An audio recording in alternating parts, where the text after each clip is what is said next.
Awal abad ke-20, dunia berada di ambang sebuah bencana yang tak pernah dibayangkan. Sebuah peluru ditembakkan pada satu orang, memicu ledakan konflik yang menjalar ke seluruh penjuru dunia.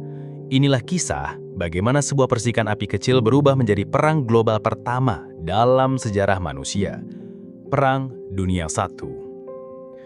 Eropa kala itu adalah benua yang penuh persaingan. Kekaisaran besar seperti Jerman, Austria-Hungaria, Rusia, dan Inggris saling menatap dengan curiga. Aliansi militer terbentuk, Triple Entente yang beranggotakan Inggris, Prancis, dan Rusia berhadapan dengan Triple Alliance yang dipimpin Jerman, Austria-Hungaria, dan Italia. Di balik permukaan, ketegangan mendidih. Nasionalisme, perebutan wilayah, serta perlombaan senjata membuat suasana kiam mencerkam. Dunia seakan menunggu percikan api yang akan menyalakan ledakan besar. Dan percikan itu datang pada tanggal 28 Juni 1914 di Sarajevo, Bosnia. Pangeran Mahkota Austria-Hungaria, Franz Ferdinand, melakukan kunjungan resmi.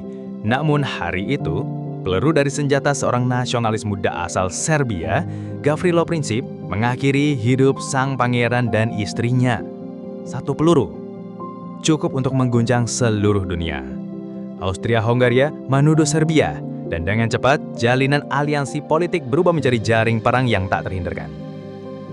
Dalam hitungan minggu, perang lokal berubah menjadi konflik global. Austria-Hungaria menyatakan perang terhadap Serbia.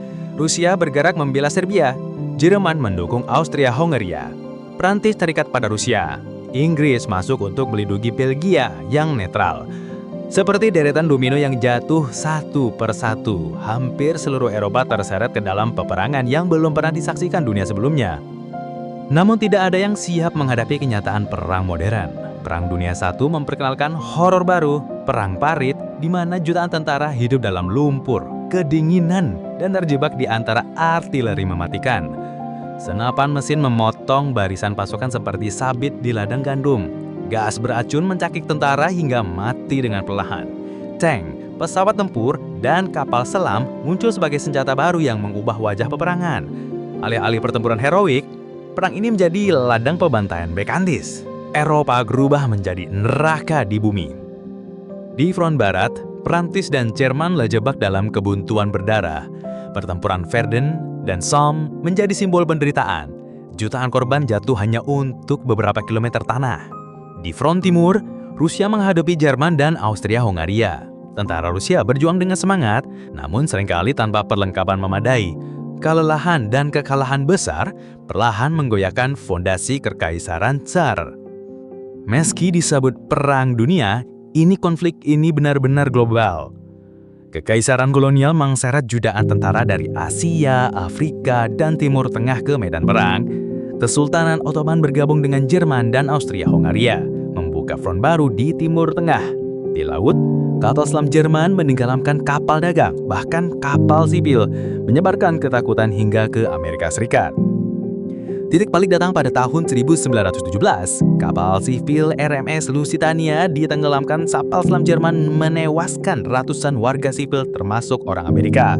Ditambah telegram Jerman yang berusaha menghasut Meksiko melawan AS, kesabaran Amerika pun habis. Presiden Woodrow Wilson membawa negaranya masuk ke medan perang. Kehadiran ratusan ribu tentara Amerika memberi energi baru bagi sekutu yang hampir putus asa. Namun, perang ini tidak hanya menelan nyawa di medan bertempur.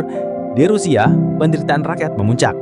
Revolusi pecah tahun 1917 menggulingkan Tsar dan membawa Bolshevik ke tampuk kekuasaan. Rusia pun keluar dari perang. Namun kekacauan internal tak terhindarkan. Sementara itu Jerman yang terkepung di barat dan kelaparan di dalam negeri mulai goyah. Kekaisaran besar runtuh satu persatu, Austria-Hungaria, Ottoman hingga Jerman sendiri. Pada tanggal 11 November 1918, senjata akhirnya terdiam, gencatan senjata ditandatangani. Dunia hancur, lebih dari 16 juta jiwa melayang. Miliaran lainnya cacat dan trauma. Kota-kota pra-peranda, keluarga tercerai-berai. Namun, dunia tidak pernah lagi sama. Peta Eropa berubah. Kekaisaran kuno hilang, negara-negara baru lahir, dan di Versailles, sebuah perjanjian damai ditandatangani. Sayangnya, perjanjian itu justru menabur benih untuk konflik berikutnya. Perang Dunia I disebut sebagai perang untuk mengakhiri segala perang. Namun, kenyataannya ia hanyalah awal dari tragedi yang lebih besar. Dari sebuah peluru di Sarajevo, dunia belajar betapa rapuhnya perdamaian dan betapa mahal harga dari sebuah konflik global.